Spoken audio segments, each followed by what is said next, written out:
இன்று வேல்மாறல் பூஜை 9வது நாளுங்க. முருகருக்கும் வேலுக்கும் பார்த்தீங்கன்னா விபூதி அபிஷேகம் தாங்க பண்ணியிருந்தேன்.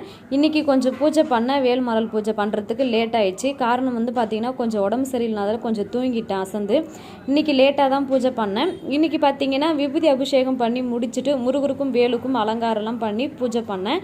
இன்றைக்கி செவ்வாய்க்கிழமைன்றதுனால சுக்கர ஓரையில் எப்போவுமே வெற்றிலை தீபம் போட்டிருந்தேன். ஆனால் இன்றைக்கி அதுவும் லேட் ஆகிடுச்சு. சுக்கர ஓரையில் என்னால் போட முடியல. நான் கொஞ்சம் லேட்டாக தான் இன்றைக்கி சுக்கர ஓரை முடிஞ்ச பிறகு தான் இன்றைக்கி நான் தீபம் போட்டேன். அதுக்கப்புறம் பார்த்திங்கன்னா இன்றைக்கி வெற்றிலை தீபத்தில் 2 வேலுமே வச்சு இன்றைக்கி நான் பூஜை பண்ணியிருந்தேங்க. நம்ம 48 நாளும் இந்த வேல்மாறல் பூஜையில் நான் வெற்றிலை தீபம் தான் போட போகிறேன்னு சொல்லி ஆல்ரெடி வீடியோவில் சொல்லியிருந்தேன்.